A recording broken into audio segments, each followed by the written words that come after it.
Most people, when they use the word, or when they hear someone use the word manifestation, they think of a material object that is manifested. But by manifestation we mean a point of perception. In other words, an emotion is a manifestation. When you feel fear, you have manifested that fear in response to your thought. Or when you feel elation, you've manifested that. So rather than calling manifestation a car in the garage, let's call manifestation a point in time where something is being experienced. Stay with us just a little bit. You'll like how this broadens out. We talk about this vibrational reality. Do you follow us when we talk about it? We gave it the name the vortex because we wanted it to feel like something that's real to you, because you can't yet see it or hear it or smell it or taste it or touch it, but still it is a vibrational manifestation that does have shape and form and can be sensed and can be experienced, and then therefore can have emotional ramifications. So this subject really asks for the title Turning Thoughts to Things, because if you're turning vibrations to thoughts and thoughts to things, then most people want to call those things manifestations. We want to call it manifestation all the way along. When you're having an experience that you don't like, that's a manifestation. And when you launch a rocket of desire, that's a manifestation. And as that rocket of desire is coalescing with others, where the cooperative components are all gathering together, that's a manifestation. But most people are not aware of the vibrational manifestation because they're not interested in feeling their way into anything. They want to see it and hear it and smell it and taste it and touch it. And if they can't see it and smell it and hear it and taste it and touch it, then they don't want to call it a manifestation. So we want to call creation manifestation. And so what we're really talking about is perception. How much awareness do I have of my manifestation as it's unfolding? So Esther at the airport was on her way to a meeting with a new friend that she certainly would call a manifestation, because the woman hugged her 12 times. In other words, it was a manifestation. But it was also a manifestation when Esther got a very strong impulse to go. That was a manifestation. So strong she couldn't ignore it. Things are always in the process of becoming. Your awareness of it in its process of becoming is what we want to call your attention to, because that's where the pleasure of creation is. If you are a painter painting on a canvas, you can take a lot of pleasure from your blank canvas. You can take a lot of pleasure from gathering your brushes and your colors or your medium. You can take a lot of pleasure from just getting the sketch set up, right down to the details of the last little nuance that you put on the bird's wing. All of that is manifestation. Everything is in the state of becoming. So we want to call your attention to the pleasure that you can feel in the process of becoming. What trips most people up is that they don't want to start taking any pleasure from something until it's manifested. They really mean things such as, well, I will believe it once it has manifested. Once the money's in my bank account, I'll believe I'm rich. Or once the car's in my garage, I believe I can have that car.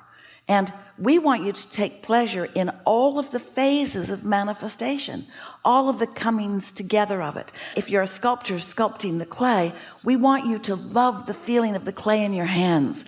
And we want you to enjoy the feeling of your hands being inspired to work the clay into the image that you have in your mind. But there is this vibrational clay that is pliable and responsive to your thoughts. So if you were sculpting a vase or something wonderful from this clay, you wouldn't take the clay and sculpt it a little while and then just mess it up and throw it on the floor. But you do that with your thoughts all the time.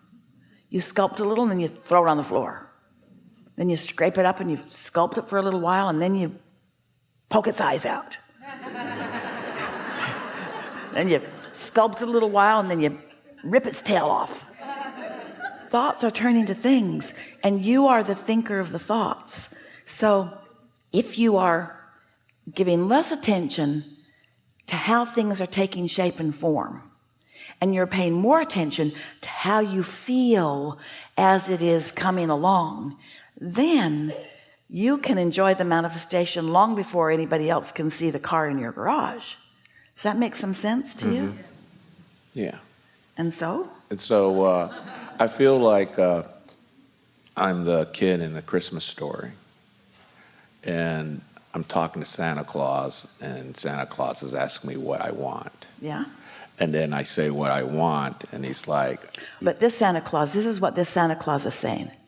Santa Claus is saying, so, kiddo, you've been thinking a whole lot of things, and all of the ingredients have been gathered. So everything that you've ever wished for can flow into your experience. Would you like to focus with me here and now, Santa is saying, and tell me what you would like to see now? I try to look through life through a child's eyes. I try to find wonderment and amusement. But you see, the child's eyes, in the way that child that you are talking about has been taught, is that Santa is all screwed up. That Santa is saying, I'm keeping a list of whether you've been good or bad, and I'm holding you hostage, and even in this moment you don't know for sure if you've been good or bad. And so now you're just hoping that you can be beguiling enough that you can tell me what you want. In other words, there's so many holes in that process, and that's the way most people treat the creating of their own reality. Like there's some outside arbitrator who is making the decision about whether you deserve it or not. When that ship sailed, you do deserve it. And you are the only one that is withholding anything or letting anything in. You're the one who defines how big you are willing to dream and how much of what you are willing to dream you are willing to let in. You hold it all. You are the Santa that you have come to despise. The Santa that you don't trust, the Santa that let you down, the Santa that gave more to that kid than to you, and he's bad. You know he's bad. How did that rotten little kid get that big old truck? That's not fair, you see. And so all kinds of people come to all kinds of erroneous, flawed premises about how things come to them because they put these beliefs in place that prevents them from trusting in the goodness of the universe that is always flowing to you. Well, see, for me then, when I see that kid and I see what he wants and he has this desire, and through all these obstacles that come up in front of him, he never stops believing that he wants this. And that, of course, it's a movie, so there's going to be a happy ending or a sad ending. As I'm watching it, never seen it before, I know it's going to have to be a happy movie because it's called A Christmas Story. So this kid's going through this turmoil trying to get this toy that he Why really are you wants. trying to make an analogy that you don't like work for you in this way? Why are you trying to twist that thing that doesn't work for anyone into something when you have access to the laws of the universe? Well, I think it's because I'm trying to understand, does my desire have to be pinpoint or generalized? That's a really significant question. And we know if you've been listening to us for any length of time at all, you think we're a little schizophrenic. Because sometimes we tell you, be clear, be specific, script what you want. And other times we say, be general, back up, get into a daydream state. But the reason that we say different things to you at different times is because if you don't believe, then stop thinking because you're not helping yourself. If you do believe, then think more because you are helping yourself. If your desire and your belief are in the same place, then the more you think about it, the better you feel. But if your desire and your belief are not in the same place, then the more you think about it, the worse you feel. Here's the best analogy. So you go into your living room and there's the big old beautiful vacuum cleaner. Santa just brought it.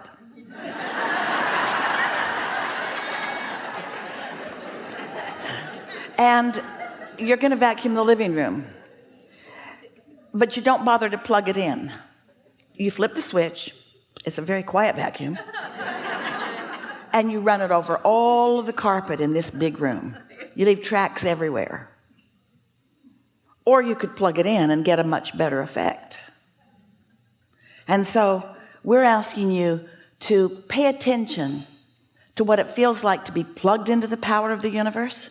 Feels like joy, feels like elation, feels like satisfaction, feels like satisfaction on steroids, or to not be plugged in, which feels like insecurity and doubt and competition and struggle and worry. First order of business, are you plugged in? If you're plugged in, think as much as you can think about it, because every thought will be pleasurable. If you're plugged in, think as much as you can about it, not because you need to think about it to make it happen. That's already underway, but because thinking about it is fun. So the rule of thumb is get plugged in and then think about it. And if you're not plugged in, you can't do too much damage if you're not plugged in, because now you don't have the power that creates worlds flowing through you. But there is a pretty steady stream of pessimism and all the thoughts that humans have thought. In other words, you can get a pretty good tailspin going in that nightmare that you think as you're pessimistic about your life. But we get it. We see why little kids become grown-ups and don't believe in their own ability to create, because they've been sold a bunch of flawed premises, like there is a God who is judging you, or a Santa Claus who is judging you, or parents and teachers who are continually judging you, where you come to believe that you've got to please them first, and if you please them, then everything will be all right. But then they let you down over and over again, because first of all, it's not their job to hold you as their singular object of attention. Next of all, they're not that interested in you. They're not the source through which your well-being flows. They're here to co-create with you, and they're here to stimulate you to what you want. And certainly there are wonderful experiences to be had, but the reason that there are so many of you who are co-creating together is because together you come to more and more positive conclusions about what would be better in this co-creating experience.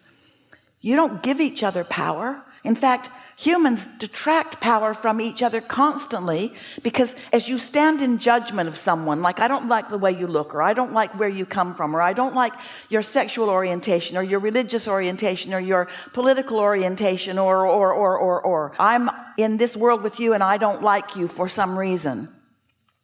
Well, that has no power to you, except the power that you assign to it by deciding that you will be inferior because of this. The real damage is happening to the person who is choosing to look at you in a way that his inner being won't look at you. So he's pinching himself off from his power and his resources and blaming you for it.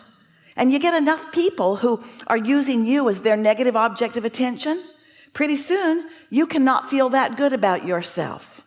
But when you get it, that none of them have any power, they only have the power to influence you to your own disconnection. And you only have the power to influence others to their disconnection, or maybe to influence them to their connection. Before you came into this physical body, you were source energy. You were a consciousness, aware of all that is, and keenly aware of this time-space reality. And so part of that consciousness was directed here. And here you were born into this body. Splat, here you are. Now, this non-physical consciousness that you were before you got here still exists. And all that you've ever been, all that you've been in the process of becoming still exists. All the pure positive energy, all that you have lived and all that you've come to be, you still be. But now, as that non-physical consciousness, you be more, because here is this physical being in a new place, having new experiences and asking for new things. This combination of beings has never been before unto all of the universe. And so together we are moving forward, whether you can feel it or not. It's happening just as a result of your questions and our answers, and your responses to our answers, and your responses to his questions. In other words, this is an expanding universe that is in the process of expanding right here and now. And so you just, not just you, but you all just became more than you were before you came up here and we had this conversation. We are all more than we have been before, and your inner beings have all embraced the incremental expansion and are holding that steady place. Now you, in your physical form, have an option of staying up to speed with what we are becoming, and in a room like this it's easier to do. Or you can go back to your neighborhood and back to your mother and back to the disconnected others, back to your television, back to the meanness, back to the boldness, back to the pressure, back to the whatever. And you can not allow your consciousness to move forward with what just happened here.